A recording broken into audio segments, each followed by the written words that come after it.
stuff that you see in Europe that's not in Spain because the Moors built it, and that isn't like from the Roman Empire, was built with this money. All right. So what's going on, people? Gonna do a little reaction here. This is my first time testing out the technology, so we'll see actually how well we can do this.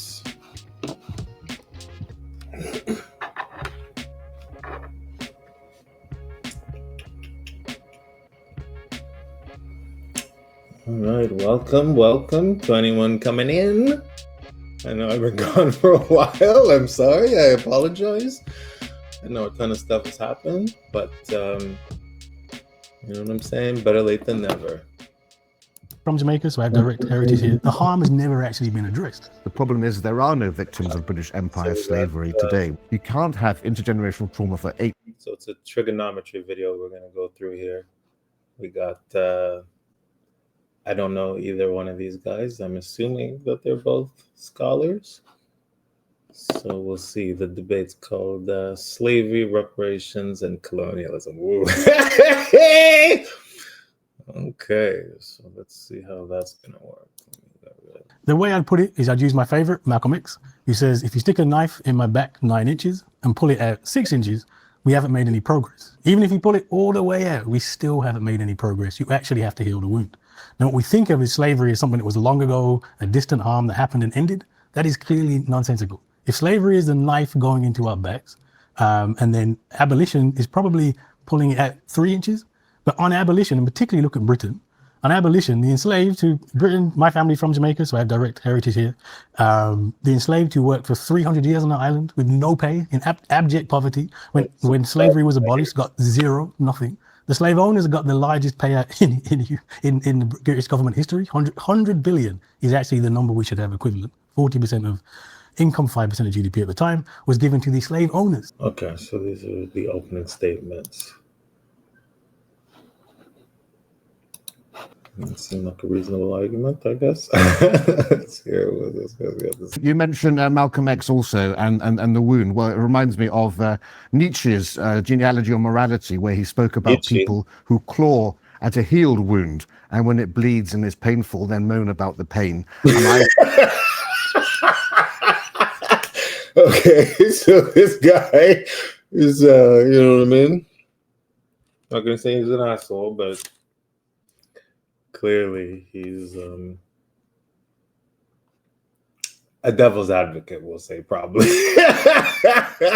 That's just the impression I got from that, what he just quoted as a rebuttal.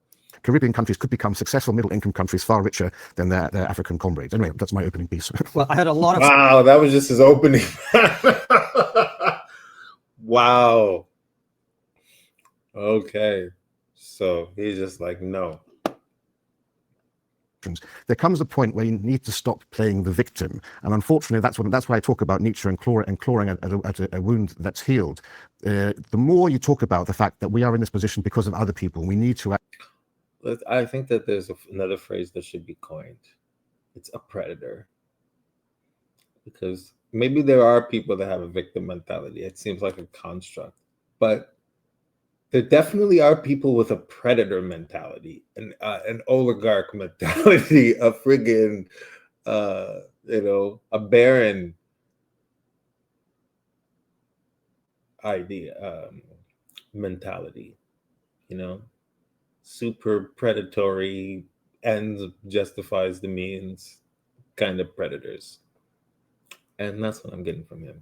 Actually depend on other people for handouts and begging, the less you take away your agency and the idea of personal responsibility. And I think a lot of this, the trauma that's been... I wonder if he knows how, like, Britain, one of the main things that how Britain passed Spain, the empire, right? Aside from like all the Venetian money and the money from Holland and all that stuff that ended up giving its power, it was mostly pirates. Queen Elizabeth was letting friggin' pirates run friggin' rampant in the Atlantic, mostly trying to go and get Spanish ships, and she would just take her cut of their robbery. They're called privateers. That's the basis of the foundational basis of their wealth, besides the slavery part. But that came later. They started out with the pirates. And why do Afro-Caribbean families not encourage their children enough in education to the same degree that you see with Chinese and Indian? And Indian? Again, like he's just talking. Why? What is the reason? It's so funny how prevalent white supremacist talking points are. There are ghettos in Jamaica that will make American ghettos look like literally friendly. None of us would walk through them today. And that you can, and as you said, we wouldn't even be there. There should be no black people in Jamaica at all. 80% of 80 to 90% of the population. Bam. That's pretty hard done.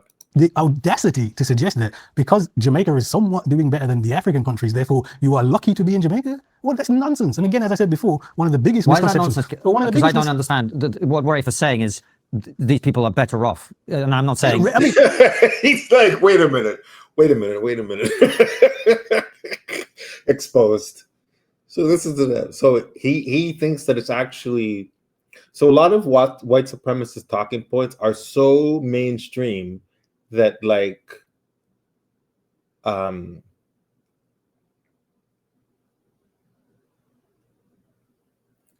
people are like shocked if you call them out. He's just like, what? How's what he says racist? Like, so what about me, man? I say this all the time.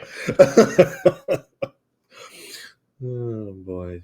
In fact, without the Islamic slave trade, there probably is no European slave trade. Yeah, no, because all the original friggin', even the concepts, all this curse of Ham, that was, it started in the Hebrew with Hebrew scholars, but the ones who started writing a lot about it was definitely like Islamic scholars, post Muhammad, within 300 years of his life. That's when that stuff really went in. So all those Renaissance Western Europeans that were looking for justifications, there was lots of it already from all the different scholars. Obviously not every scholar had derogatory words to say, but a lot of them did. There was enough of it there already for them that they could have they had a solid foundation of racism. Never, ever think that modern day so-called slavery is the same as chattel slavery. It is not. That was like a new invention. But actually, technically, if you follow Mesopotamia, that's where they had the concept. It really comes from there, where they really thought of like slaves as cattle, and that was a unique discovery. So if you wanted to have it as the foundation of civilization, that's one of the main things that came out of there, was the idea of human beings being literally products. But most places didn't do it as severe as that. Even Rome wasn't, I don't think, it didn't really have them as actual products. You know what I mean? They had markets and all that, but the way that the Western Europeans did it, that was 100% unique in human history. Chattel slavery is a reduction, especially and definitely the extent. If there was some, some pre-society that did worse, but I don't think there was enough people back then for it to be possible for them to do that kind of. What gets me is people on the left always look for a bad reason behind any excellence on the part of the West. It couldn't be because of British genius or because of situations and circumstances in this country. But it wasn't because of British genius. There may have been British genius, but the reason that they excelled was because they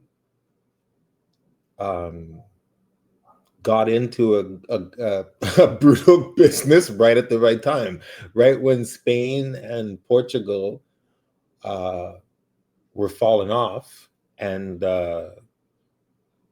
so was Venice. That was the perfect opportunity for it. But they came up as pirates. And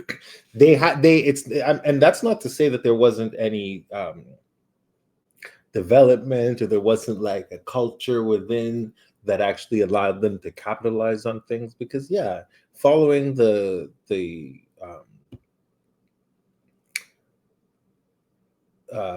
Years War, was it, or the 100 Years War, one of those long wars, and the Black Plague and all that, they started trying to, rich people like the Medicis and stuff like that started friggin' paying for sponsoring things, you know what I mean? Because most of the people died, most of the population died. So those people that lived through the Black Death had a kind of existential, what is the meaning of my living and all this other stuff. So even the rich guys were paying for kind of like public projects, and a lot of the things that they were doing was like what's the name of that? The Brethren of the Common Life or Light. I think it's life.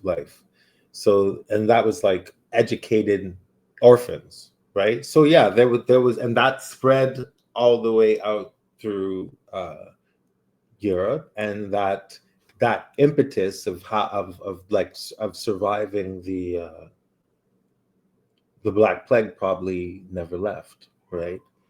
But there's no way for like England to, I mean, there was a little bit of potential that they had because of all the kind of the banking interests of that time period, like the empires like Venice and like all the Protestant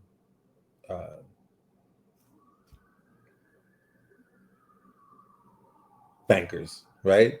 So they had that too, but I mean, the gold that was going into their economies, all that, if the gold they were stealing from Spain, right, would be African gold or South American gold, right? So things like Bank of England, those things were not created until they had bloody hands already.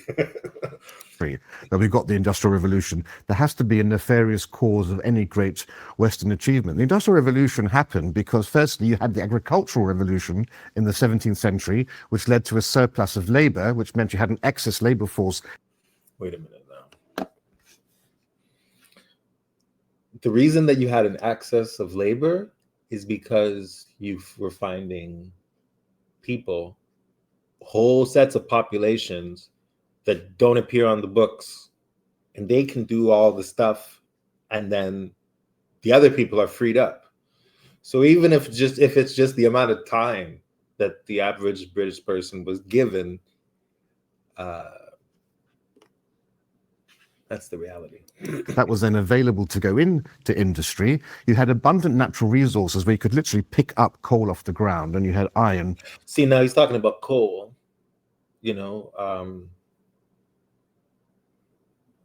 but that wasn't, nobody would think of them as the coal nation. They had coal enough to heat themselves up, but I don't know that anybody gave a damn about coal. Were they able to take that around the African coast and sell it? No. Who are they selling the coal to? Resources. You had innovation, and sugar was how they were making their fortune, and the aristocrats loved the sugar so much that, honestly, even if you probably told them at the time that of how horrible the worst part of it was, they probably would have still took it. It was like the drug of the day. Technology, which was far in excess of what else happened elsewhere. And the reason you had, but is it really though? I mean, especially when slavery was starting, the technology was not very super sophisticated. There was the one gap was the gunpowder, right? But that's about it. And gunpowder at the time wasn't like cannons and stuff like that could make a big deal on the battlefield, but kind of like irregular warfare kind of situations. The early the early firearms were not really a super advantage over like a proper bowman. We can have a list of all the scientific and medicine discoveries that came out of Europe versus the rest of the world. If see, again, it's like what were the great medical things that were going on at that time? Honestly, they were still like, you know, chopping fucking.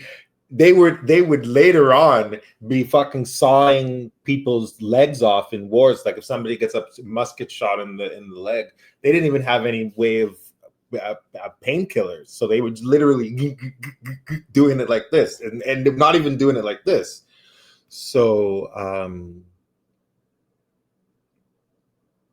yeah, they the European explorers that went to like southern East Africa would see people doing C-sections at the time when they were doing it, and it was all set up like sanitized and all that shit.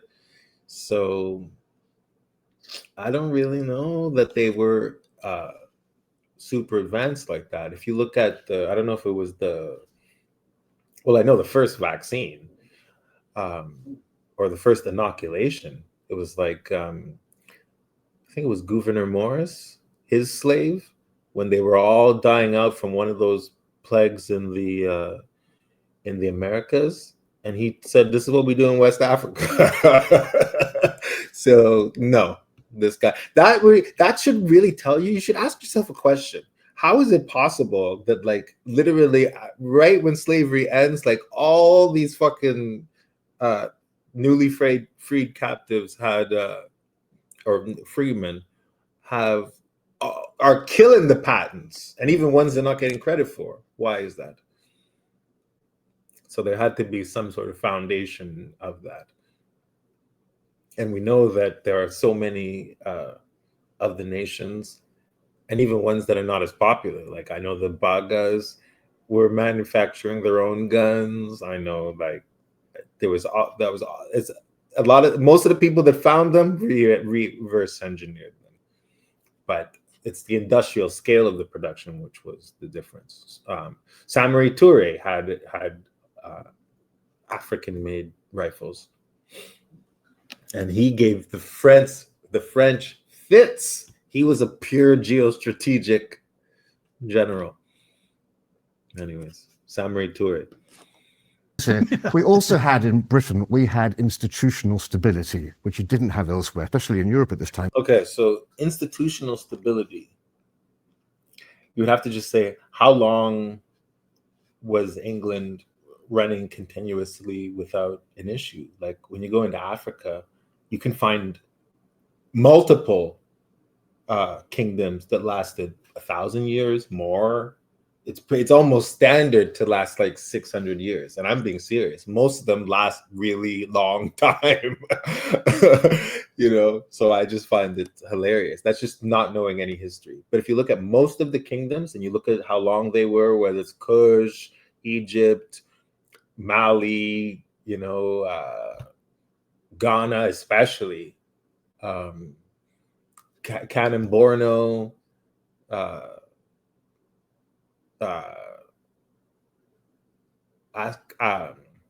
is it Aksum? The Ethiopian nation, they lasted forever. Like, no. As well. So we had political stability. We had the environment that was able to become... The only way that the political stability that he's describing is like the political stability of a tyrant.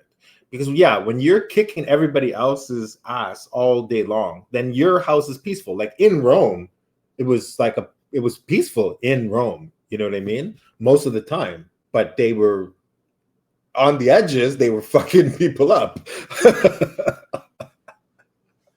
Yeah, in the house of the predator, it's sometimes in some ways less scary because it's his own house. He wants to have it a certain way, or at least have an image of it. We also had the financial markets, which were unparalleled. Right. So that I agree with him, even though probably he's going to make an evil point about it. But I agree that is the difference that between the Western European nations, and I'm including Rome, basically the successors to Rome, they all gave out more money than they had, and pretty much everywhere else they didn't do that. They pretty much it was either a straight barter, which Rome had to go back to when they were like fucking changing the metal content of the denarii and all this other stuff. You know, they would be 50% silver, 10% silver. You know, when they would have debts, because they were always doing that kind of irresponsible version of fractional reserve lending, right? So that's how their economies work. Is like, we don't really have this money, but we're gonna say that we have it, and then, you know what I mean? And then in the meantime, we're just gonna conquer people and then incorporate whatever they have that we can use into our thing and tax them. You know, it's pretty straightforward. The main thing, actually, if you look at societies, especially if the ones that build wonders, it's mostly that.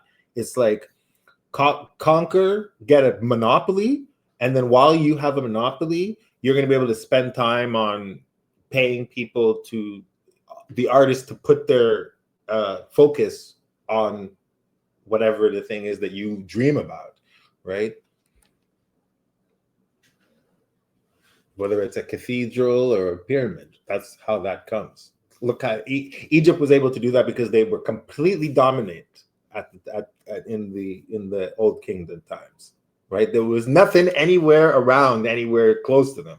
You can compare Mesopotamia, but you really can't, because if you look at what it is, it's like Mesopotamia were existing and doing similar things, but were they doing it on anywhere close to the same level? Like if you look at like the art, look at the pottery, you know what I mean? They were way ahead, you know, like it was like one person was doing the thing, but the other was like with flair. So they controlled the Red Sea. We don't know how far they went into the Indian Ocean, but I mean, it's hard to say that they weren't really exploring out into there, how that Indian Ocean area has always been kind of an area where people have been trading.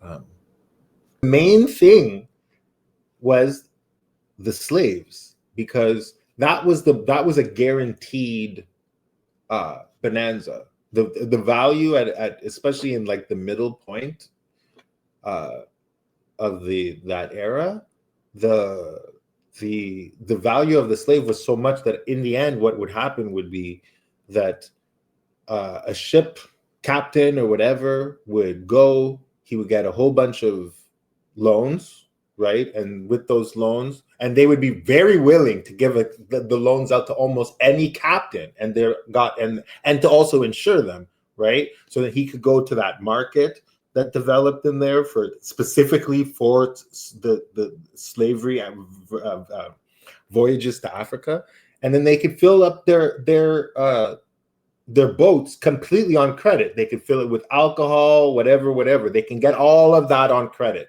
As long as they came back and brought black people with them on the ship, they make all their money back. So it was like a thing that most everybody was going to invest in, because it's like a sure thing. It was like if you can keep that slave for 7 years, then you will make your money back. So that's why they were able to do those really creative financial instruments, because certain things were like more sure than even buying a house. And I think he knows that. You know, some people that make these kinds of arguments, I used to always wonder, and I would be so trying to fucking, you know, go word for word with them, but I don't think that they're really serious, because you have to be so selective, especially in nowadays, the amount of like things that have been written about things, that to have these kinds of ideas, you have to be just trying to push an agenda, because there's no way you can play dumb like this. You know what I mean? It's like, oh yeah, we had all these things, but that was always the case. Rome, in some ways, had more than any of the other of its peers. In some ways, you couldn't say they were richest, because honestly, their economy was not that big. But the one thing that they did was that they dominated a whole bunch of people, and they could draw from that. So like when the oligarchs at the top of Rome were crazy rich, right? Compared to the other people. So they could pay for whatever it is. Like, bring the guy from over there that does the wood carving. Bring the guy from over there that, you know what I mean? So that's what all of that is evidence of, right? We're also human beings. So that pattern has been going anyway, the pattern of progress. But the way that the Western Europe, starting in like that Renaissance period, unfortunately, I love the Renaissance, but there was like a dual nature to the Renaissance, right? It was like on the one side, there was like all these kind of humanist ideas, but on the other side, there was like this barbarous stuff and the beginning of them like holding on to these lies that they needed to justify evil actions. And so, yes, of course, we had trade routes and we had access to raw materials, but you cannot deny. Just about. Well, if you look from you 1790, you got to let him. So it's like he won't even make it a piece of what they were doing. It's like no. We had intelligence and we had we had coal. We would have dominated the whole world where nothing sets on the British Empire without slavery. It's like, no, you did it by being pirates. And that's the thing that's more kind of evil about this stuff. If you want to be proud of empire, then be proud of it. But like, at least acknowledge what it actually is. The history has never been the way that these guys describe it. Troy was way more advanced than the people that conquered them. What people realized much early on, and that's why places like Sparta would just be like a population of soldiers, is that you can have all the culture that you want in the world. If your neighbor is just dedicated to just making soldiers, they're going to beat you every time. So that's what the thing is. The Mediterranean was almost, since the Bronze Age collapse, that has just been a sea of fire, right? And then if you look at the Indian Ocean trade, before it had any Western European influence in there, it was a pretty autonomous, non-contentious area. People could just pass their shit wherever it was going, from Somali to friggin' China or wherever the hell that was going. It was a really flourishing trade. But once the Portuguese got in there, then it was just like war zone, right? So no, that's not true. If you want to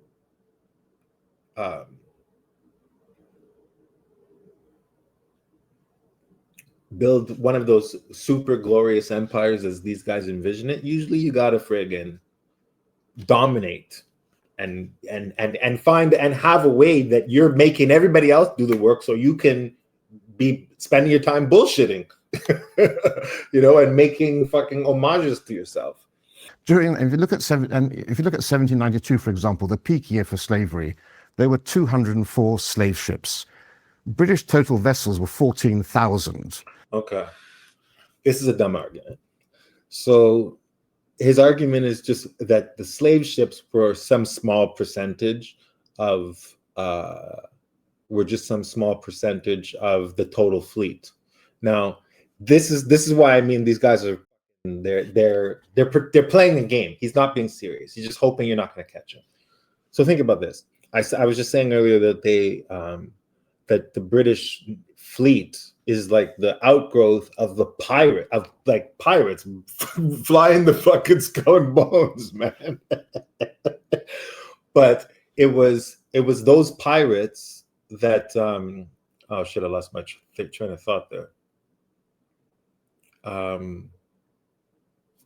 What did he just say? Access to raw materials, but you cannot deny.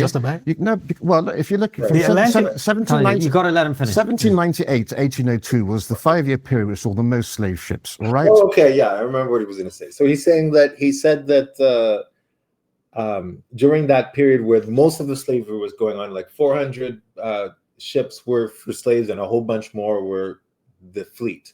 Now, this is why I'm saying this is disingenuous, because in the Atlantic Ocean and the Mediterranean too, but in the Atlantic Ocean, especially England, was spending time sending out pirates, right?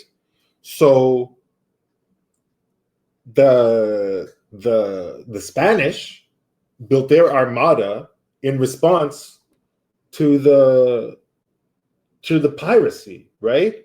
So when the Spanish would put their armada out there, right? That was the thing that they tried to conquer England with. But the whole point of when you're going to control the sea, how do you control the sea?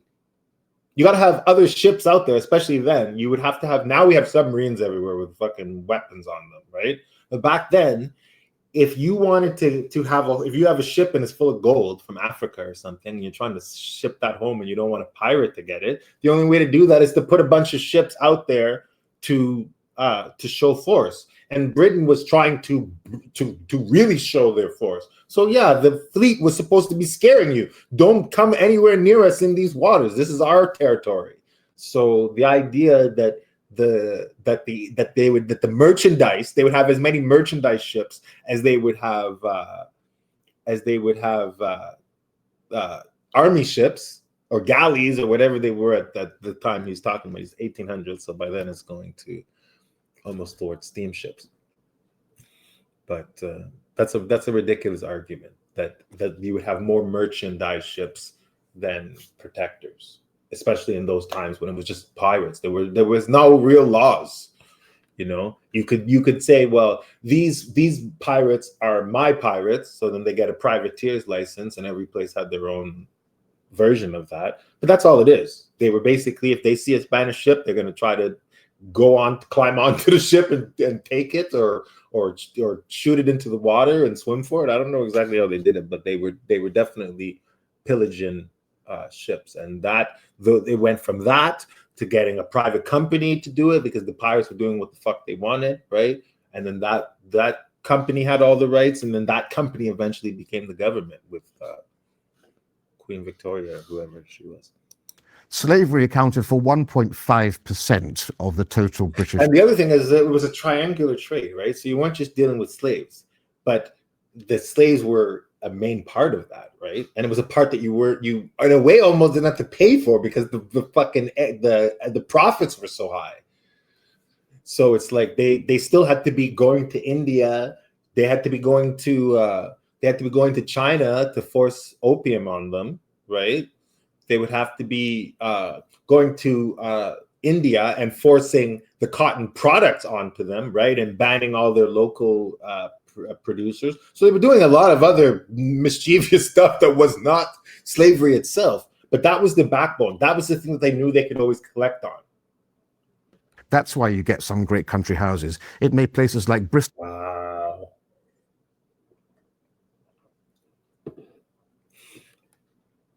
They have great country houses because they had a stock market.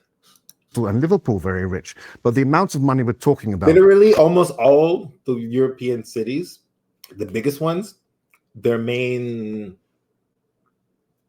some of them were built literally because most of the big places in France, all of those almost were built for two send out slaves. Literally. It redefined what Europe was. And most of like the beautiful stuff that you see in Europe that's not in Spain because the Moors built it, and that isn't like from the Roman Empire, was built with this money. And he wants to play a game, but he knows this. He's just hoping that he can say this and it'll pass. That's normally what I'm noticing with these types of arguments.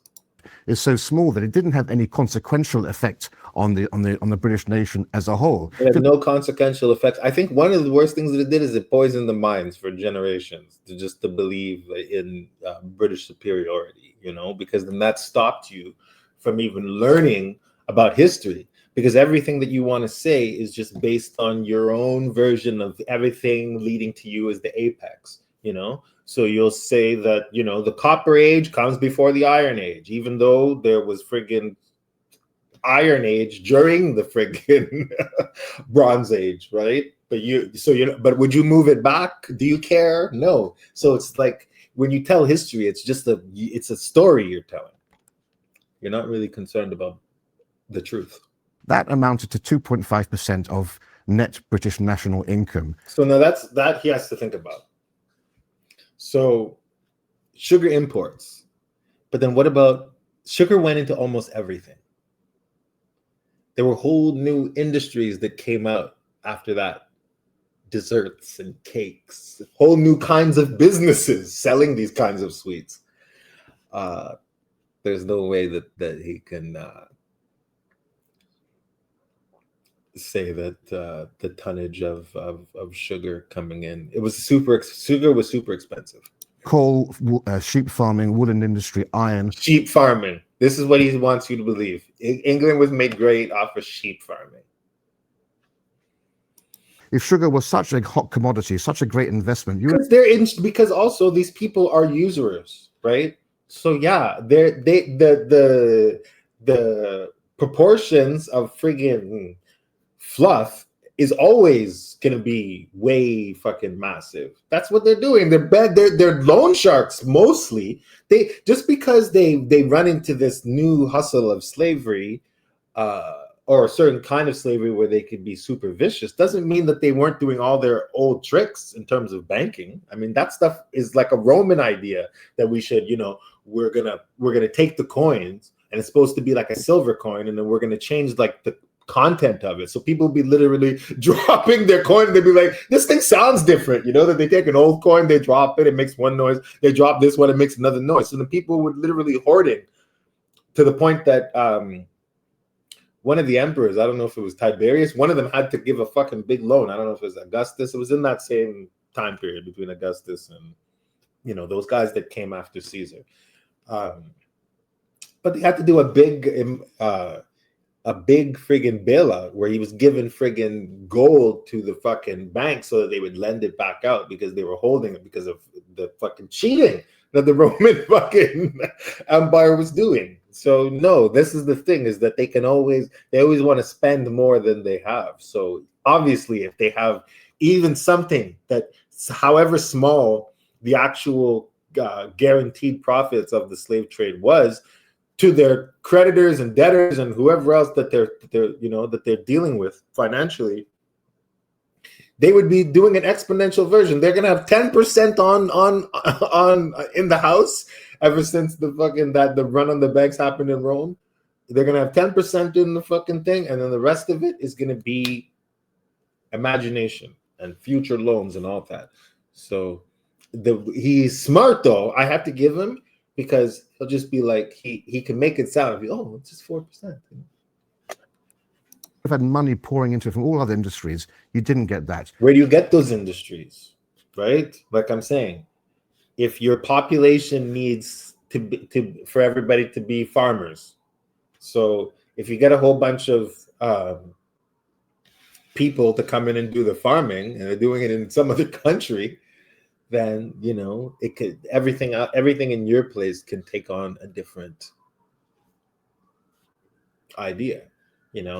The war chest is getting so massive from all because don't forget that it's in the same places where they're taking slaves, and they're also taking all the resources, right? They're taking gold, they're taking, they got stuff however they could get it. Sometimes they were negotiating with the people when the people show a strong force, but other times they were just bullying people and taking it. So, I mean, once a pirate, always a pirate. Birmingham, where I'm from, the guns for slavery, the chains for slavery, the whole economy is. Oh yeah, so I wasn't even thinking of that. So like all the products that were made, where the ship guys would go to actually get their loans, and like there was literally a whole area. It was called Black something, I forget what it was called, but it's like a area, like a ship dock area, where literally you can fill your fucking boats with all those products, and you would get them on credit. So it's like that industry would not be there at all, right? So if you're selling pots, if you're selling fucking beads, or whatever the fucking thing is that's going to be taken over there, you did not have access to that. So it's going to be really hard for you to just pin it down to like, oh no, this flavor here, sorry. It's what it's facilitating. Without it, there wouldn't be anything. There would be no. You wouldn't be able to get started. A lot of businesses, they need a loan before they can get started. you know, and that was your startup loan, and it was a massive startup loan. Securing freedom for the slaves, it had to be done through payments. There was no other means for the British state to get it. So the freaking the slave masters would never accept it. So the only option the state had was to pay those conquistadors off. So your hands are tied. So at the same time, oh no, we can't pay reparations, is because the people who are owed reparations, in his mind, won't fight you for it. Because the other people were going to make it so that you wouldn't be able to even have a nation anymore. They were going to basically break away from you if you didn't pay them back for it. So basically what he's saying is, and he's pretty much fucking put it right out there, that, you know, the squeaky oil gets the grease. If you're gonna fight me and secede from the nation, you know what I mean, you suck up to them. Look at what they did with the South. It was basically that. It was like, we're gonna be disgruntled and we're gonna make your life hell. Then they were like, okay, what do we have to do to make you feel better? But then everybody else, so it's so funny. You do that to the villain. So the guy that committed all the crimes and did all the vicious stuff, you're like, well, we got to make him happy. You know what I mean? But then the people who it was happened to, you're just like, nah, man, y'all can hold that. Unfortunately, corruption in the 18th and 19th centuries still had a degree of corruption in the British Parliament. You still have it now. Far less than anywhere else. But far less than anywhere else. That's what the funny thing is that, like, that's obvious. Even if you listen to like other Europeans, especially talking about England, you listen to what other nations, European nations, were saying about England. Oh my God, leading up to World War I, they were all fucking saying about how fucking England is the fucking Prince William or whatever it was. That he was a trickster, and they were all basically, they looked at them like they were serpents. There's no way you're gonna play the thing that British is less corrupt. British thrives on corruption.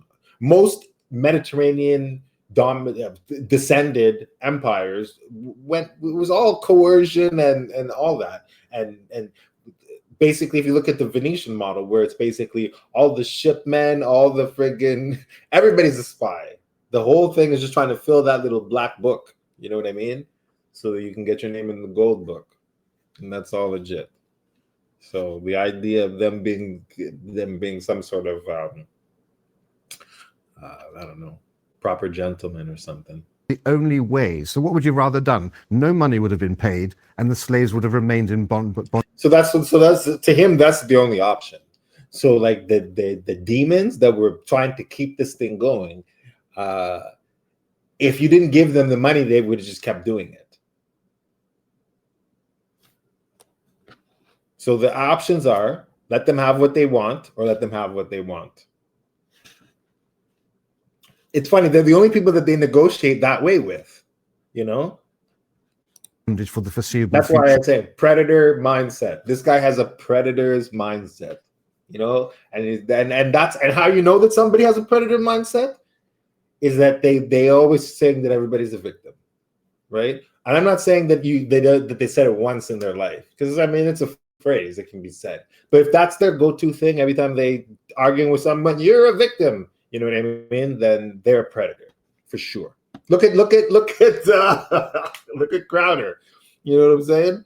He's one of those guys that promotes that. And look at the videotapes that came out about him, his wife. She's pregnant. He's screaming at her, abusing her.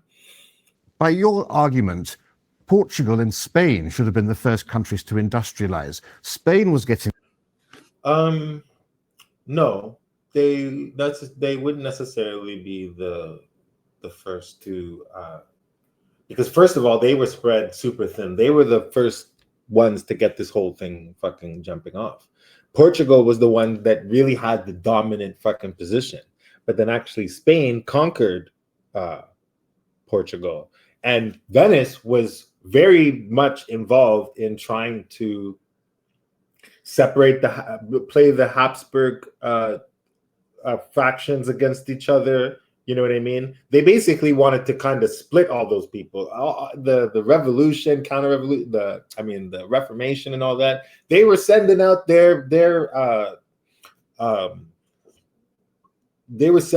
their intellectuals to be in the Vatican and being cardinals and all that stuff and being ambassadors everywhere. They had ambassadors basically in every Western European nation. And their whole thing was doing tricks. It was, they would have a black book and it would be basically describing all the friggin' the proclivities or whatever of each leader.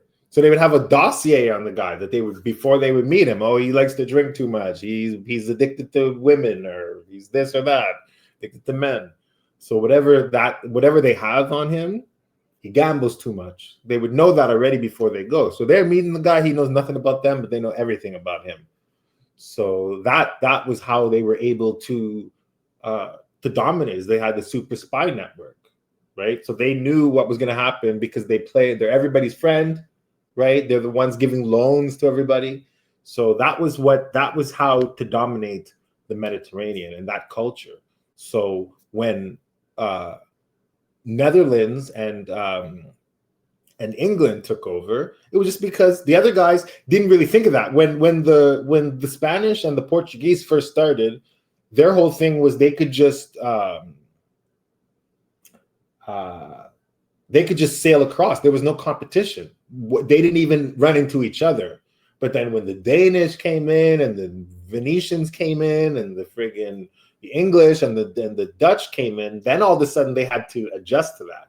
So because England didn't have to really spread themselves in the same way and be like the forefather of the thing, they got to watch the other people collect all the money and they could just steal from them.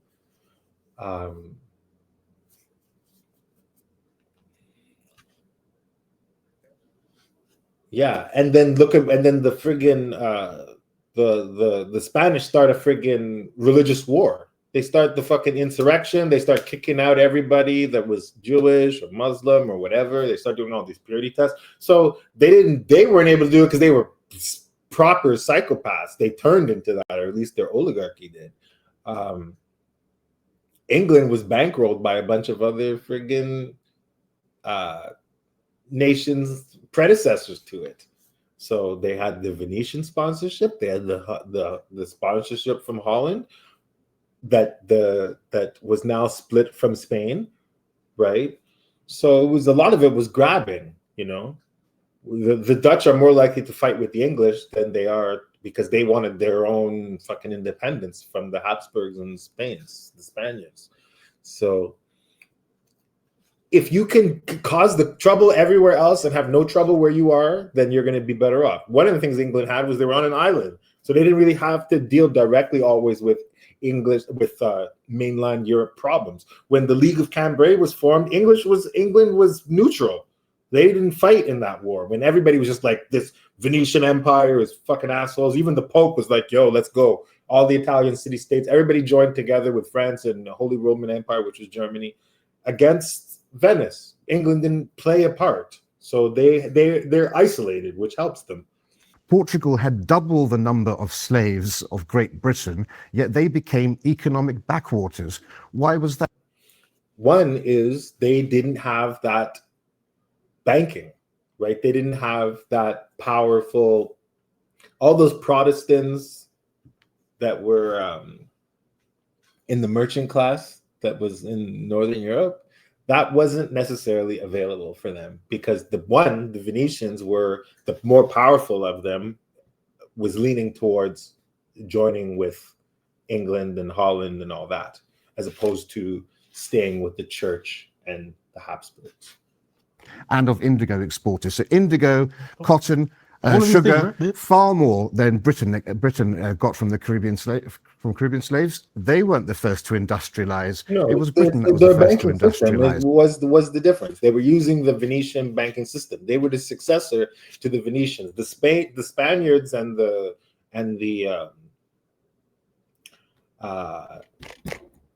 Portuguese, it was all basically new money. You know, Portugal basically and Spain together, they finished kicking out the Muslims, and then they fucking start sailing in both directions, and then they were able to just fill their fucking coffers, man. So it was like an unlikely thing. They don't really have the legacy of Rome in their as part of their fucking intellectual lineage, really.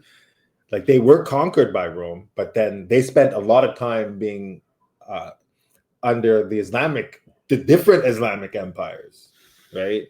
So they're not.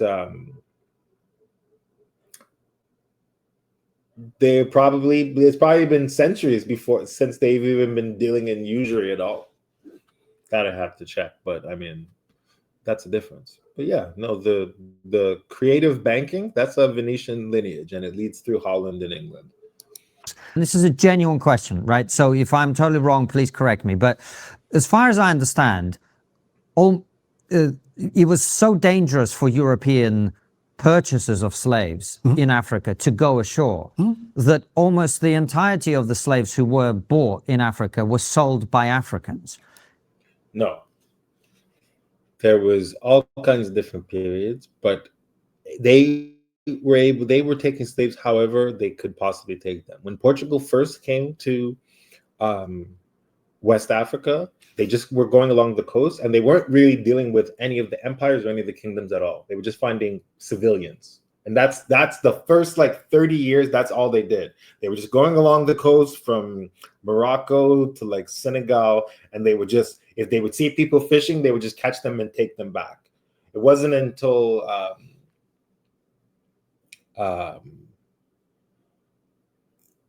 they got permission from like the Pope or whatever, and then they went around the whole thing, and then they founded an island that they found on the coast of West Africa, right? So then Sao Tome was the name of the island. So then they brought some of those people, right? And then they started populating that as a slave nation. So they kidnapped people, they taught some of them ran away, a lot of them ran away once they got to whatever country they brought them to, Portugal or whatever. So, but it wasn't just that it was they weren't just going into the market, okay? There was no Walmart that they were showing up at, especially in the beginning when they were in West Africa. It was that they were making certain relationships with certain satellites. So like, for example, when they were dealing with the Wolof kingdom, right? The Wolof Empire, I'll say, because it had a few cultures that were all joined within it, like the Kayor, the Sin, Essayani. So there's a few different nations that were in this confederation, we'll call it. So that their whole thing was not going necessarily at the beginning to the Wolof king himself. They were dealing with the smaller kingdoms, right? So that's the issue. They were dealing so much actually with those people that the king had to move his capital there just to compete, right? So it was any way that they could do it. If they could do it themselves, they would do that. And they built fucking castles on the lands all the way around, right? And especially in the Gulf of Guinea area. Sometimes they would put them on little islands off the coast, but a lot of the time they would be right on the land. So if they could catch them themselves, they could. They would, but don't forget also what they were doing.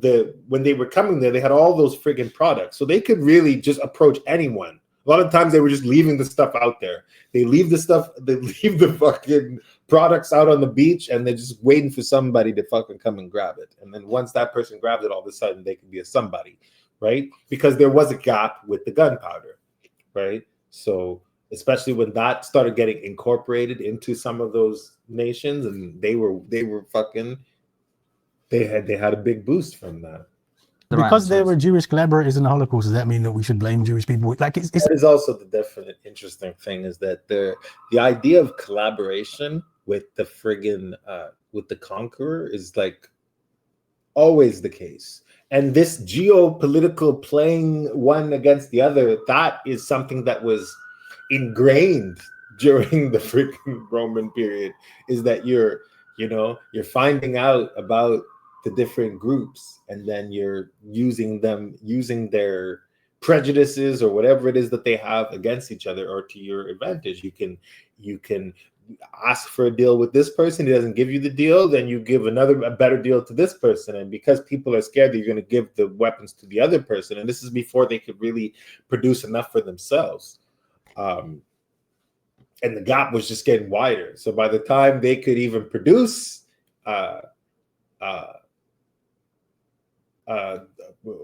rifles in the fucking fog of war and all that shit, they were behind by the time they met the other guys that were coming with the Gatling. It was only when they had that gun that they were really able to conquer Africa. Prior to that, they just weren't able to do it. And it wasn't just because they thought of they were going to catch diseases. Maybe a lot of them went in there and tried to do it and caught diseases, but they didn't really know much about diseases to know that they couldn't, to preemptively say that. So, yeah, they would sell people. They would take some people themselves. They would pay other people. They would give random products to certain people. They would get the people that they've already kidnapped and taught to speak Portuguese and that spoke local languages to go out and catch people. Like the main group of people, probably the biggest group that were taking slaves, one of the most prolific, we'll call it, was Sao Tome. And those people were all slaves themselves. So after they become a slave on your side, then they go out hunting with you. So there was them. And then when it just started to be such a proper bonanza, then you had enterprising individuals that were just like, they'll fucking sell their mom. But this thing was going on for a long time. And it was a traumatizing mentality where everybody was like, your sibling could sell you, because of how freakish the demand ended up being. It's a silly argument. No, hold on. It's 100% to say that it was generally people selling themselves, which is like the thing is, because it's complicated, people like to make it simple in a way that benefits them. That's not a fair comparison. If the Holocaust had been conducted by the Jews, this is what's so sickening. So that's how white people really have gotten to the point that they're comfortable saying that his example, the black dude saying that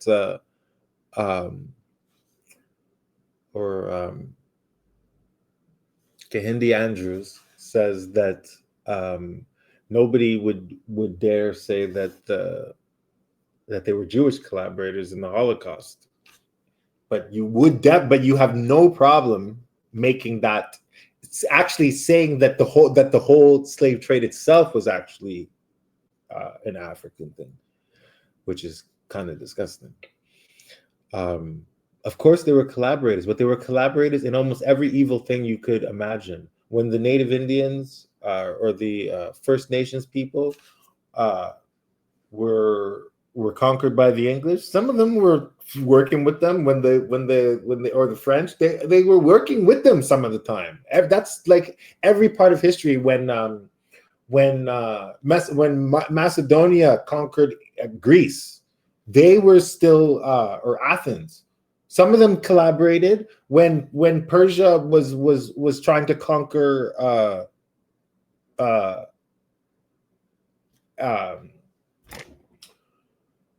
Greece. Some Greeks were on their side. Actually, the whole Anatolia part of Greece was 100% down with Persia. So, like, I don't know. It's strange to make the argument that it's like a side argument that it's like they did it. There was no, first of all, they were doing something else. They were doing like everybody else done. The thing that people say when people say slavery was everywhere, you got to be careful. Really, what was everywhere was that everywhere there was lower people in society, lowest people of society. Every people had a lowest people in their society, right? That didn't have access like everybody else. Now, how you treat those lowest people in your society is what's different everywhere. right?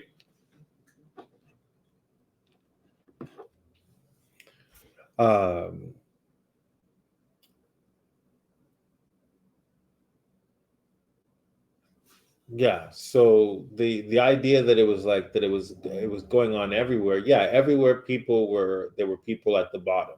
But the way that these motherfuckers did it, it was definitely unique. And it's interesting that the mainstream is still to be like, well, didn't Africans just tell themselves? Like, nobody has to know. Like, you have all the Portuguese guys themselves saying, we went to the fucking coast and we kidnapped the fucking people. But then because there was African participants, they don't look at any of that stuff. And when you look at the court cases that the Americans, whatever, like the Amistad and all that stuff, what do they say in the thing? They said that you kidnapped these people. They didn't say you went to the market and purchased what the Africans had kidnapped. That would be a very different conversation. But slavery wasn't conducted by Africans. They sold all the slaves, so it was. All the slaves, he says. So that they've washed their hands. They watched that PragerU friggin' video on slavery that Candace Owens did, and that's the new truth for people on the right wingers. They kept slaves themselves. Of people. Well, no. Again, there's a huge difference between slavery. I shouldn't even say right wingers, because truthfully, that is the main society. When the Civil War happened, they didn't banish all the traitors. They brought them into their society, so that the society in America will forever be half Union, half antebellum. So-called, no, it's not. No. I think it will always be that. And the antebellum does not want to be reformed. They want to be accepted for who they are. As a culture, not as individuals. So I'm saying there's no impetus to improve any of those kinds of ideas. It's like, accept me for being my racist. And then you can all be mad. Well, I don't get to say here anymore. How come I don't get to say here and you do? Definition is really, really important. Okay. What Europe did was a new thing. It was not. Wasn't. Yes, it was. No. Chattel slavery. I'm sorry. In the Islamic slave trade, they were involved in mining, in agriculture, in irrigation. But they also, they in were the on plantations in Islamic Africa. slave trade, they also. So that's what he's saying now.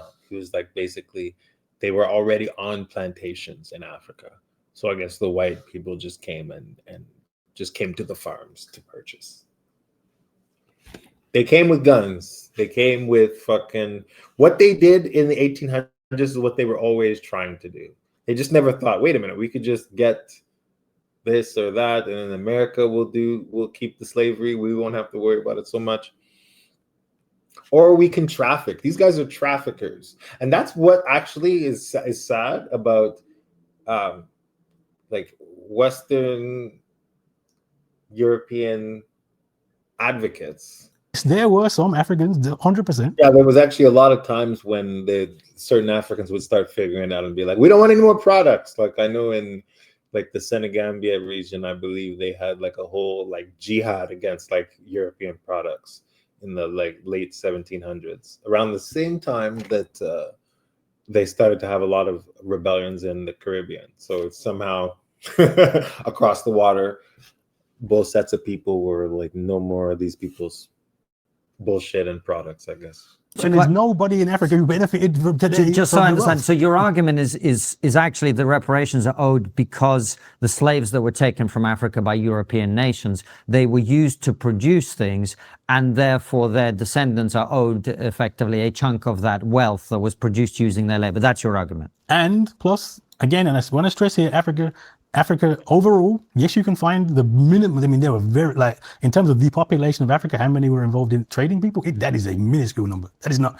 thousands. That is a minuscule number. So the actual impact of slavery in Africa was to impoverish Africa. So I'm saying that the basis of reparations claims are: one, the unpaid labor, which is just very, very simple. There's hundreds of years of paid labor. Two, the wealth that was accumulated and the damage that was done economically, which is still there. You can still see today. So, Rafe, on that, is that not a fair point? If we could find some way, I know it's probably the practicalities of this are difficult, admittedly, but if we could find some way to go, well, look, your great-great-great-grandfather was enslaved, taken from Africa, used as a laborer, that labor produced X amount of wealth, and we are now, we've developed this magical system to trace that back and to be able to give you X% of his labor. Would that not be a good thing to do? No, not at all, because Yo, man, if Constantine is fucking trying to like ask you to be like is coming at a conservative person and trying to bring them more to the center, that's a fucking wild one. Because I've never seen him do that. And this guy is having none of it. He's like, hell fucking no, that's not reasonable. you're talking about sums that are far smaller than what you're discussing here. So again, he's playing like that. He's angry about the details. Oh, you're the size of the thing you're talking about is way too big. Well, then if it's smaller, isn't it easier to do? You know. So again, it's not serious. It's trying to get to a certain outcome, but it's not really trying to do it in a lawful way. It's pure manipulation. I'd like to actually see what else this guy has got going on, because from this showing, I imagine that he's just fucking pure Klansman style. And I'm not one of these people that's scared to say that anymore. I don't give a damn. I'm calling you guys completely by your label. You know, it's a bottle of milk, you call it milk. You know, well, he's kind of eccentric. This guy is promoting white supremacy. So I'm going to call that white supremacy. Whether everybody believes that, if you also believe his idea, then that's your problem, not my problem. Talk about the Islamics, no, but you're trying to paint this picture that somehow slavery, there are different gradations of slavery. No, again, he's playing a game again. Yo, swallow that fucking pill. That the chattel version was just barbaric as fuck, man. Say whatever you want to say. If they chop people's heads off, if you want to even hear about the kind of sick, fucking sadistic kind of torture that the chattel slavers in fucking Americas were into, like you're gonna actually have a hard time finding worse. You know, you're talking about fucking lynching motherfuckers and then trying to eat the flesh, like sick, disgusting stuff. So I'm not saying that you have to put all that information to the forefront, but he's playing a game right now that he's hoping that the audience doesn't know about. What about Jamaicans living here now? Why should they pay tax money to people in Trinidad for reparations? I mean, the whole idea is, why should the descendants of slaves pay for the slavers' fucking bills? That is the most disgusting thing of anything. So I think that one, but above all, is just automatic. If you are descended from British slavery, especially, and you had to even American, because that's still British, because they were still the sponsors, they were still the main supporters of it, right? They weren't really getting loans in New York like they were getting loans in England. Do you think there was something very particular about Western Europeans that made them do the slave trade, that made them behave in the ways that they did? That's a good question. I mean, talk about different minds. Yeah, maybe that's why. Do you have a theory on what? Imagine if they gave the other guy the problem, the same thing. And if you were to say, why do you think Africans are not, you know, he would go out with a laundry list of why they're like psychologically, socially, whatever inferior. But this guy at least was giving them a little bit of grace when they asked him, like, why, you know, instead of saying like, 'cause y'all thieving. Y'all some thieving, usurious, warmongering, self-idoltering. You know, that could be said with like a straight face, you know, with the facts on your side. But, you know, in this world, you have to be like, because the Overton window is so far shifted that you got to be like, oh. You know, you got to be careful when calling out stuff that I thought literally this stuff was over in the 90s.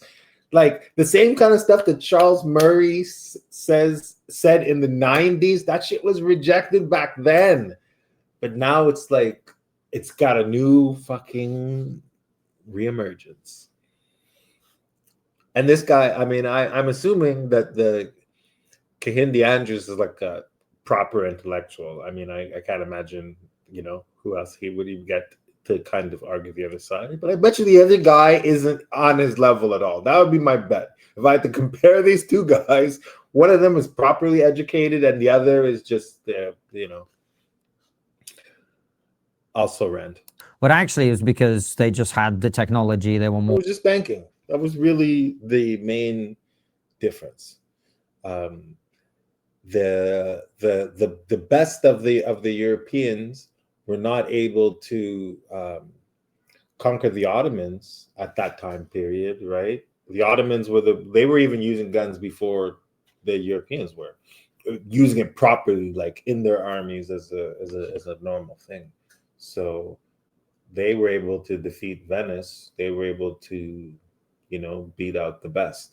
But Portugal, they weren't automatically on top of the thing. It was like once they started really getting their profits from the triangle trade that they had from Sao Tome to Elmina to Congo, right? That triangle trade where they had the monopoly, and then they can go back to Europe and, powerful. They were wealthier, so they could do this in a way that. Yeah. So they wasn't that they were,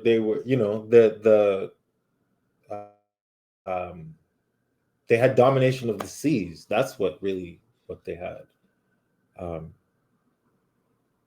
then they used their, what do you call it? Windfall to keep advancing their army. By this time, they know that that's the main thing that they have to deal with. A lot of the other places in the world were not like this filled with war. You know what I mean?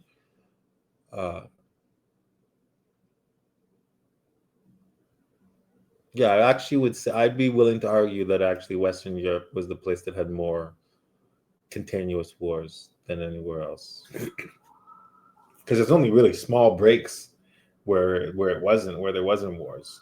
I mean, I'm seriously, if you're talking about from like before they have anybody really knows exactly who they are, they're just people being referred to by the Egyptians as the sea people. Even from that time period, the Bronze Age collapse, it's all war.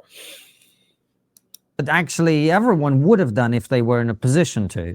So I guess what I'm getting at is, would Africans? That everybody didn't do that, because there have been people that have found other people, and they haven't always, in every case, like wiped the other people out. That's not always what happens when people interact with other people. Like all through whether you're talking about just off the Indian Ocean. I know that there's some isolated places that a lot of people didn't end up at, but most of the other places will have like a variety of people that are there. Even if you look at their genes, there's almost none of the isolated islands of the adventurers of Polynesians or whoever they are. That's just one thing. There are always a whole bunch of things. So no. Have colonized Western Europe if the shoe was on the other. But it's not that colonizing is the problem, because actually that's actually a thing that people do. You put but the thing is, you have to also govern them. You can say that these are my borders. I want to make these my borders. That's kind of how people normally kind of do it. But just the idea that I'm just going to put like this penalty on you, which is more what the colonial is. There's no representation for the colony. If you're a West African country that was colonized by a European, you were just sending them all your stuff. If what you had to get permission to make an invention, and when you would go actually to the the official colonial master people or whatever, you tell them about your invention, they'll do like a public embarrassing of you, whether they beat you up in public or whatever. So they very much discouraged any kind of creativity once they got in there and started dominating. Foot. Or do you think there's something special about white Europeans that made them behave in that way? Well, there's two things. It was that they believed their own shit. It's when they came out of the Dark Ages, and especially out of the plague, many of them had this idea of like, there must be something special about me. They're Christians at the time too, right? So they had this like, I survived Armageddon kind of feeling, because literally in that time period, everybody thought that it was Armageddon, right? In the Mediterranean at that time. So because they were worried about that, and then when they survived it, they thought they have the new lease on life, and they saw their own kind of greatness and greatness of humanity, technically, because a lot of what they were doing is they were studying all the old history, recopying them, kind of like what was happening in Mali in West Africa, right? Or a lot of places in the Islamic world, there were people, scribes was like a big culture of that, right? So they were finding all of these discoveries. All of this stuff was new to them, like geometry and all this other stuff that they were studying, Plato, all this other stuff. So then they really got a sense of like the power of ideas in a way. Probably that might have been special to everybody else, because not a lot of people really lost everything like they did. So when they came out of it with that feeling, it wasn't long after, and while they were experiencing this, they were still kind of in a cold war with the Moors. So when they actually were able to go down the West African coast and find some isolated motherfuckers that they could kidnap, then their fucking confidence fucking changed. And then when they actually started like going to the West, going all the way to the Americas, and then when they were able to manipulate the shit out of those people, then they really were collecting hand over fist, and they had to justify that. So there was already kind of a religious idea of like, God will bless those that, because they were fighting between, just as a religious way, they were going between, whether your works were important or your faith was important, right? So they decided that your faith was important, right? And that getting wealth was the way that God says that you're great. And they started to question what's so great about themselves. And then they just started getting ideas about, especially because they had to make the argument that the people that they were doing this to were somehow less. So then they had to start thinking of that. How can I justify this idea? And in their justification, they ended up in a place that very few human societies have ever got. So that's how they got there. And that's what's different about them, is that other people might be racist in the sense of being a xenophobic. I don't like those people, they don't wear underpants. That kind of prejudice is normal. The people on the other side of the mountain. But this was special. This was like dedicating all of your scientific research to kind of prove that one group in humanity was not actually part of humanity. And they spent decades doing that. And I'm sure that had a bad effect on the people who experienced that. Think about it. You're going to zoos with human beings in them, like think about what that does to your psyche. It's dehumanizing to the person that's experiencing, that's seeing it, almost as much as it is to the person who's degraded by being the object. So there's a lot that made it different, but in real, the bottom problem is that having to justify evil things by whataboutism or by straight up lies. So that's what happened. They got in a situation, they had something that was profitable, they didn't want to lose the money, they had to make up lies. And then, as people are questioning it, you got to keep making up more lies and making more lies and more lies and more lies. And that's really where you get this idea that like Black people are basically better off to have been colonized than not, which is insane. And it's sort of implied within that the way whiteness operates is worse than the way other things operate, right? Isn't it though? I mean, like as a concept, it does have like a evil manifestation. It's not just like the idea of being a certain fucking complexion per se in the fucking world, but was he pretending he doesn't understand what like all the last, I don't know, a few hundred years was foundationally like about? Like, I don't know, that's so weird. That it's just like, I've seen so many people that have really struggled with this idea. I was watching the British, they have Speaker's Corner when they were content over everything. Shout out. you would see the first time that people would hear these things, they would just be like, so whiteness. Does that mean I did something? And it's just like, bro, are you listening? And what I'm asking you is, do you think if Africans had the same ability to dominate the native population? That's what I think is so amazing. Like, think about the brass fucking arrogance to be like, when you do something evil, to explain it as, well, I was just because I was so great. You know, don't all great people destroy fucking everything in their path? Like, it's really like, it's a real special kind of arrogance to say that, like, the difference was your greatness. I find that hilarious. And if these are the same people that they love or they will defend to death studies, I could say black people are less intelligent, but I've never once seen any one of these types of people try to have a study about whether Western Europeans are more aggressive or more prone to be discriminative or more willing to accept a lie. There's so many different ways that you could do. If this was really just the thing, you're just, let me see if it's this. Let me see if it's this. It's obviously not that. It's not an honest exploration. It's a justification, or it's an attempt at justification. But I think he just digested all this stuff. I think he would actually be shocked if he talked to like a person like this, you know, that knows a fair bit. If he had a long conversation with him, I think he would be shocked about everything that he would hear, because I don't think it's all just like, I want to believe this. This guy on the other side, this guy over here, I think he might actually have he's trying to, he kind of knows he's bullshitting.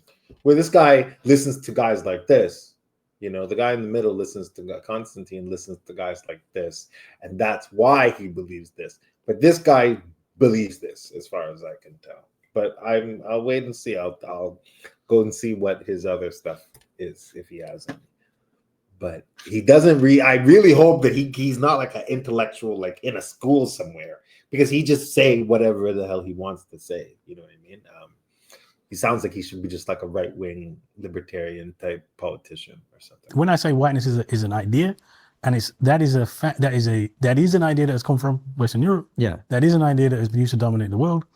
That was a necessary feature of doing it, because Africans went to the New World and didn't do this. So yes, there is something. But they didn't specific. have the same technology.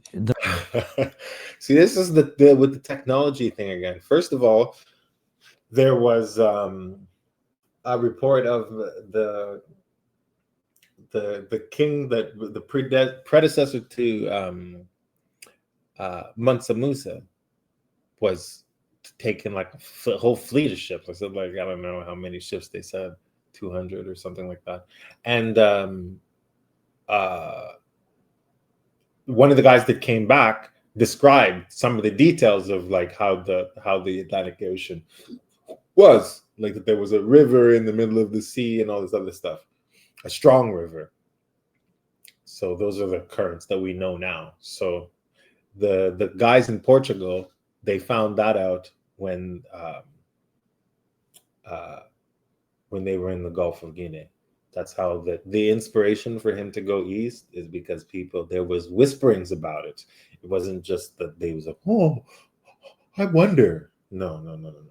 He wasn't the first to wonder. He wasn't the first to attempt. Like I said, no, muskets and as I said, when Europeans came in 40, they weren't massively more technologically advanced. That's the thing. Come on. In 1400s, they would have still been like, they would have had cannons, but cannons are good for fighting with other ships. You know what I mean? Or fighting like regular warfare, where you stand here and I stand there. But irregular warfare in a terrain they didn't know, it was impossible for them to do any conquering until they had a gun that literally was and you could just clear things, you know. Then they started dominating. Then you see they butchered all the people in Sudan, and that came after. But when they were still having to go like this, they weren't conquering anybody, except for the people that they were, you know, that were isolated people. Those are the only ones that could fall under their thumb. There's a reason why the Portuguese don't have slave plantations in Africa. They can't. They literally can't do it. So it's not the case that Europe's first impact, Europe first just comes into Africa able to control. It's not the case. It takes a long time to develop. The jury's out on that, but let me come back. If they had the technology, of course they would have been the same. I mean, this idea. See, that's just your shit doesn't stink. You know what I mean? It's like, if you had my money, you would have fucking killed as many people as I did. It's just a fact, you know. There's just no way that you would have been any different. Well, I'm saying words I guess I can't say. We can't say that word, but well, I don't know. I might have had enough of this guy. Or maybe I'll give him one more shot. In Somalia, the Abyssinians were murdering and hunting the Shankela, who are Nilotic Valley people. See, I love it that they try to make, like, when they talk about their own places, they just say the name of the place where the people come from. But now he's talking about Nilotic and all these little categories that the Europeans made in their little coloring book that they created in the 1800s. It's so funny, you know. The everywhere in Africa we have tribes somehow, but in Europe there are nations, and I'm just like, what?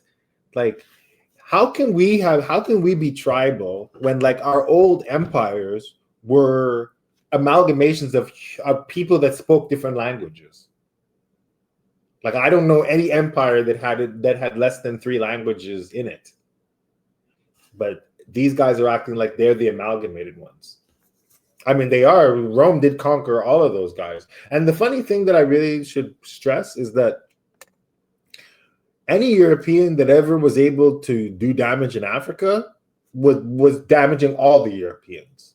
So it was only like, it's like they have a tournament, you know, and then the one who beats everybody up and conquers and takes all of their stuff then becomes the boss, and then everybody else is part of that thing. And then as that boss is going around collecting in the rest of the world, they're taking credit like, yeah, we did it. But no. Y'all was conquered just as much. And this is not about just that y'all are the same color. So, like, if you're a Slav or if you're a British, you don't have to be a Roman slave because you're still white. Nobody's calling you out. You know, you can take on that identity easily.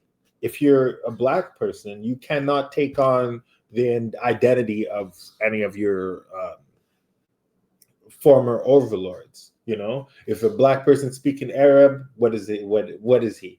Right? But a English person speaking Latin, they're the same. They're not the same stigma isn't attached to them. So. Supremacy. I mean, when African slaves were taken to Islam, to the Arab world, they were regarded as the lowest social strata. Okay, so there's the other part. It's like, you can't get mad at me for hating black people. Everybody hated black people. These guys hated them. These guys hated them. We're just part of the pack. Prejudices there. Same thing with the Chinese and the Tang dynasty, who of course regarded African slaves as the. I love that he's saying that. Yeah, so he said the Chinese and the Tang dynasty. Maybe he found some book where somebody had some comment about a black person, but like the Ming dynasty and the friggin' Somaliland were trading. That whole Swahili coast was trading. You got friggin' pictures in China of friggin' giraffes that were sent over on boats. Guys like this, man, they'll say anything. And it's so easy to be in this position, right? Because you're not really trying to put together necessarily a cohesive argument. You're just trying to have a couple kind of flashy details that you'll throw out, and you're just hoping that it'll just get to lay there as a point without the other person responding to you, because you're not making it like as an argument that just lands like this. You're just going like this. So the person saying, okay, where do I attack you? Everything you said was false. Were frightened by them. So this is the idea that something is unique to the West and unique to white people is simply not true. Or not unique to white people, right? Because truthfully, the lineage of this way of thinking, you know, goes to Mesopotamia, right? And then it comes through Persia, and then into the Temple of Delphi in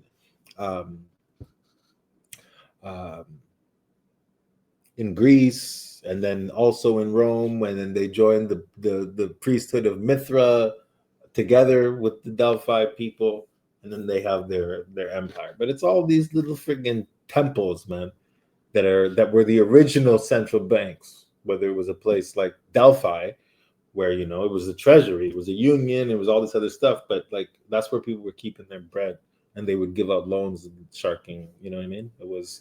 That was when they really started doing that. Oh, everybody's leaving their stuff here. Maybe we can auction some of it off, and then hopefully before they get back,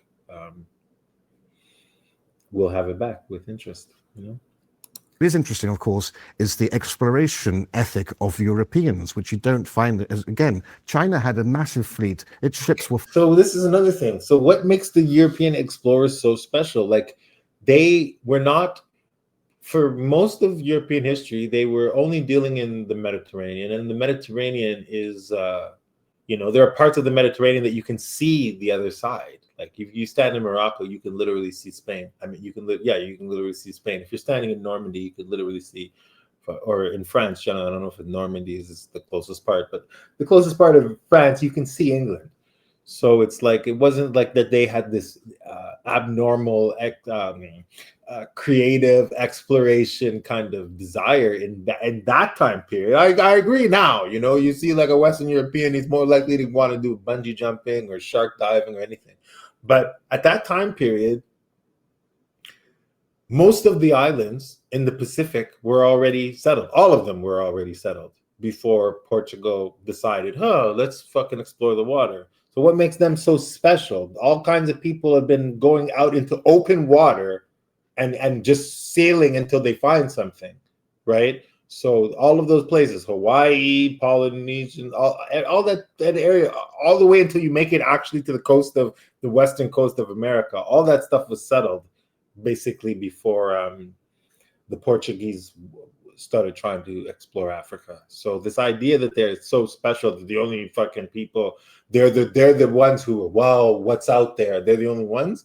Other people have been doing that. Like the Indian Ocean culture is a result of people doing that, So I just find it, they find themselves so special. There is a uniqueness to the West in the idea of. And I actually think that the problem that I have with people like this is because when they, as Europeans, try to claim the whole thing and make only the parts that they were involved in to be the most important parts, and then they had to have done it alone. If they didn't do that, the human story one is a lot more. It's like actually like a beautiful story. Like, wow, these fucking species is awesome, And they can take their place as one of the great contributors. But because they want to just have it all completely to themselves, and they want to distort things and make natural, like universal, all of their evils, and exceptional, all of their greatness, that's where they fall off. Exploring and discovering, which you don't see elsewhere, and that's part of the reason why you develop. So your point empires. is the British love a walk. I get it. I do want to come back because there is something specific about European rationality, which is the problem. Tell me. So there is when and I think and again, you don't believe me here, but you can't really separate whiteness from this. And so Descartes, I think therefore I am, is really I'm white and therefore I am. In fact, you've given this argument a bit today. There's something different about Europe that we're not, the natives were not. That's pretty good. I'm white, therefore I am. Africans were not this, and that allows this separation of mind from body, which you actually don't see around most of the parts of the world. So African tends to be the Chinese think they're different. The Japanese think they're very different. Even with the Chinese, like they're racist too. Guy, racism is normal, man. Like, stop trying to make it seem like we're the special ones. There's something about European rationality, the distancing of it, that allows not just with people, but with the world, with the earth, with the look at the actual world. Please, man. He was not having that. He's fucking hurt. But at the same time, like, this guy's not even the guy in the brown shirt. I'm not even. What's he gonna do? He doesn't. It has no point will have an impact on him. But at least Constantine in the middle, he's like, oh fuck, he's having straight up cognitive dissonance. He can't believe that. He's like, oh fuck, that sounds true, but it can't be because I have beliefs. No, this is not about superiority. Japanese is superior. Right. I'm talking about the separation of mind from body. You don't see that in Chinese culture. There's a much more holistic version of what the person is. When you separate mind from body in that way, you can then distance yourself from certain atrocities in the way that we do. Like today, like 9 million people die from hunger today because of the West, and we're gonna go, okay. Yeah, I mean there is. I mean, if you look at especially since 2017 with that whole like anti-empathy movement. That really is kind of, you can justify almost anything. And sometimes you hear people talking about certain things, you're just like, oh my god, you're talking about like fucking people dying and stuff. You're saying it like in such a brutal like way, like almost gleeful, like holy fuck, which allows us to kill, to maim, and has to advanced destroy the world. and improve, And actually going to end the world. the world. And Do you know what? We were so close to a point of agreement there, because you approve the world and enslave the world. Like, I mean, like I said, like being a Roman citizen was better than being a farmer on the edges of the Roman perimeter, right? So if you were like a farmer that was going to be conquered by the Romans or brutalized by the Romans or something, enslaved by them, you prefer to be a citizen, or you prefer to be, you know what I mean? In Rome itself, your life would probably be a lot better, because that's where the administration is. That's the part that has to look beautiful. You know what I mean? They're going to go out and, within their little contracts, their little protection, like the mafia deals, they will build roads from you to them and whatever. But it's always like that. Look at England. It's you would, at the peak, Portugal, at the peak of any of those places, the colonial Western countries, if you look at any of them at the peak of like their slave masteriness, you would see that at that same time they were producing artistic works and, you know what I mean, like building cathedrals to themselves and all that kind of stuff. So those two things kind of go together, right? It's like the vanity projects really come when you're brutalizing people the most of the time, or else they're more smaller scale, art, not megalithic art necessarily, which usually needs like a religious motivation or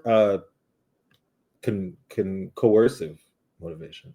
There is something to what you're saying, in the sense that everything has a trade-off, right? So it's possible that a particularly slightly more rationalistic way of thinking about it has some negative trade-offs and a lot of positive things about it. I'm going to give Constantine his credit there, because honestly, that was pretty reasonable. I think this guy that pretty much sounds like a fascist on the side was just too extreme even for Constantine. But I'm giving Constantine a little bit of credit here, because it looks like he does have a line of some kind. When I seen some other things, I didn't really think that. But I know, in these argument type shows, you're trying to, argue for a side or something and make a point and win, So I don't think everybody always makes the type of argument that they sincerely believe. But at least he, unlike the other dude, who I can't see him conceding anything in any context that's on this topic from what I've seen of him today. But Constantine actually is exploring the idea, because it's always pointing the finger, and he for a moment at least is considering it. So maybe he'll go home and read something and be like, oh shit, what? Stone Town, 2000 BC, West Africa. How's that possible? Whole culture, what?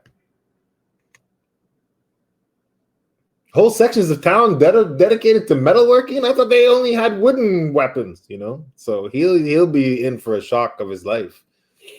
But I'll give him more credit for that. I think that's probably the place that I'll close it off.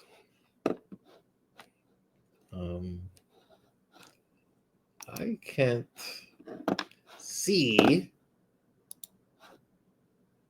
what is being seen. So all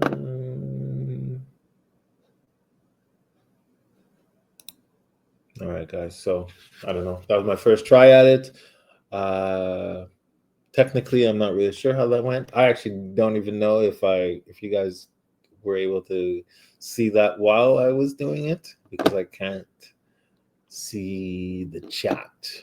So it was good seeing you guys. I'm sorry I've been gone for a while. Literally, it's just because every time I'm trying to do something, I'm like, oh no, you should learn more about this, or be more precise about this, and just like the scripts, they just kept getting harder and harder and harder. So, and some of the requests that people had wanted me to do, So that's that. But that was all right. In the end, Constantine, good job. You did all right with that last little comment. I'll give you that. All right. Big foe. See y'all later. And have a good one, y'all. Peace.